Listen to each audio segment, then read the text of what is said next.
Queridos hermanos, estamos celebrando la memoria de San Francisco de Asís, en Italia fiesta, en casi toda la iglesia una memoria agradecida por la vida de este santo que nos demostró la posibilidad de hacer actual el don que todos recibimos en la confirmación, el don de ciencia, es descubrir a Dios en la creación, pero sobre todo descubrirlo a través de su llamado, a ser consciente el llamado, ponerle de alguna manera la escucha a Dios.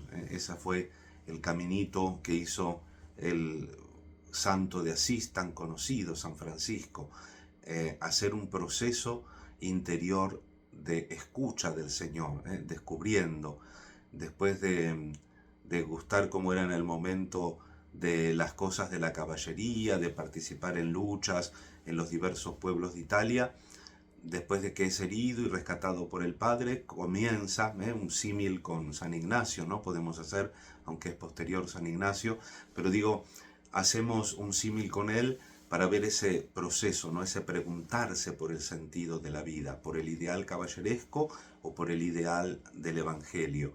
Y entonces en ese proceso, cuando está rezando en la iglesia de San Damián, en esa iglesia en ruinas, siente que tiene que reformar la iglesia, que tiene que arreglar la iglesia, y él un poco al principio lo toma literalmente, ¿no? Va a vender tela del Padre y da para que el encargado de esa iglesia la arregle. Bueno, eso hace que tenga ese problema tan famoso con el Padre, ¿no? Donde él luego, hasta dejándole las ropas, se declara solamente hijo de Dios, un poco literal, ciertamente, porque evidentemente que también el Señor, a través de su obra, del mensaje, de la congregación, de las congregaciones que regaló al mundo, le estaba pidiendo modificar la iglesia viva, las personas, con el testimonio, como él también lo va a entender, ¿no?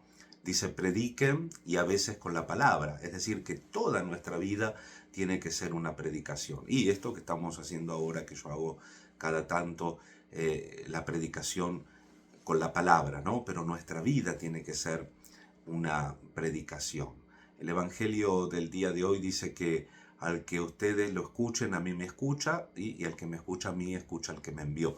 Hagamos un esfuerzo de encontrar esa escucha para ir respondiendo en cada momento de nuestra vida e ir entregándonos al Señor, a su llamada, en la fe primero, en la iglesia, el bautismo que recibimos en la fe de la iglesia, y unidos todos en esta comunidad de amor. En Roma están haciendo el sínodo de la sinodalidad, pidiendo ser partes conscientes, activas de la iglesia, tratando de ver dónde podemos reformarnos. También la reforma de la totalidad comienza a través de nosotros, a través de cada uno de nosotros.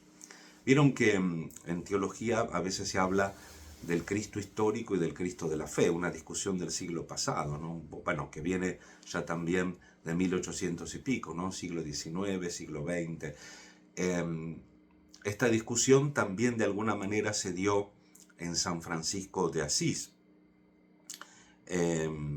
Los historiadores intentaron crear detrás de Francisco la tradición de lo que llamaban un Francisco histórico, como dijimos, habían hecho de Jesús en los evangelios.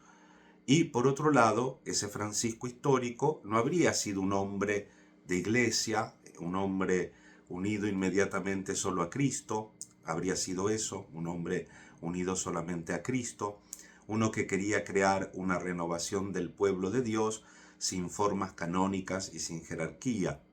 La verdad es que San Francisco tuvo realmente una relación muy inmediata con Jesús y con la palabra de Dios, que quería seguir sin glosa, sin interpretaciones, quería tomarla casi literalmente. Bueno, hemos meditado muchas veces que así es, por ejemplo, el origen del pesebre, ¿no? Quería ver con sus ojos las condiciones en las cuales había nacido el Hijo de Dios. Entonces, realmente hay esta relación intensa con Jesús y con su palabra que quiere seguir sin glosa.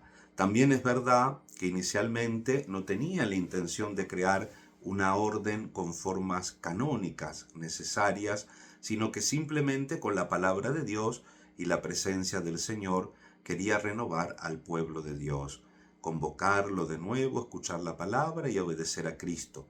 Además sabía que Cristo nunca es mío, sino que siempre es nuestro, que a Cristo no puedo tenerlo yo y reconstruir yo contra la iglesia, su voluntad y sus enseñanzas, sino que solo en la comunión de la iglesia, construida sobre la sucesión de los apóstoles, se renueva también la obediencia a la palabra de Dios. También es verdad que no tenía intención Francisco de crear una nueva orden, sino solamente renovar el pueblo de Dios para el Señor que viene.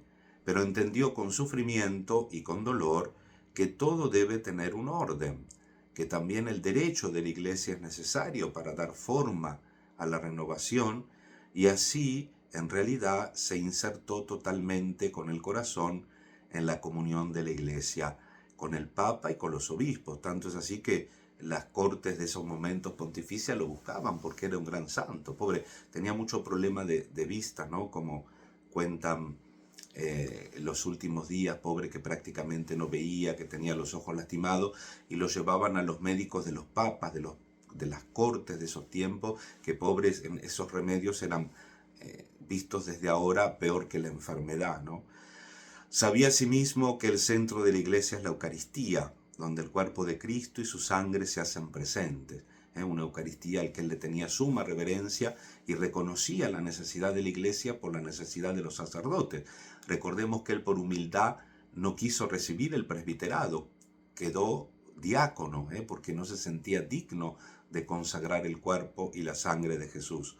A través del sacerdocio, la Eucaristía es la iglesia, donde sacerdocio y Cristo y comunión de la iglesia van juntas. Solo aquí habita también la palabra de Dios. El verdadero Francisco histórico es el Francisco de la iglesia, y precisamente de este modo habla también a los no creyentes, a los creyentes de otras confesiones y religiones. Solamente a partir de la pertenencia a la verdadera iglesia de Cristo, que es la unión real con Él a través de la fe, de los sacramentos y de las acciones, y también de su cuerpo místico que es la iglesia.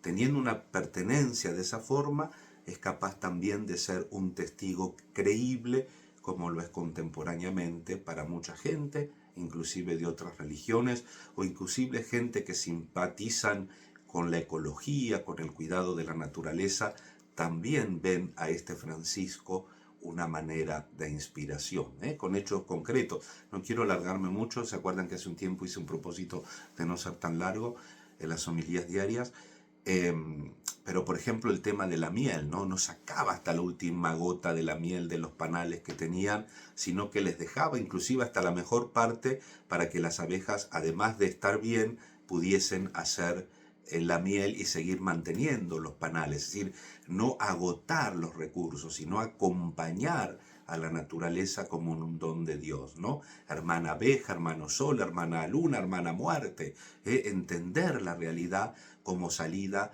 de la voluntad del Padre, no como un producto de una casualidad fortuita y grandiosa, podríamos decirlo, sino producto de un designio, de un deseo de Dios de comunicar su amor y su relación con Él. Nos encomendamos especialmente a este santo tan querido y le pedimos la gracia también de la escucha, el don de ciencia, reconocer a Dios en la creación y encontrarnos siempre escuchando su palabra a través de los mensajeros, a través de nosotros mismos, repartiendo esa palabra de Dios para aquel que escucha la palabra de quien sea, para quien que nos escucha, escucha a Cristo y escucha al que lo envió. Le encomendamos también a Él todas nuestras necesidades e intenciones. Que así sea.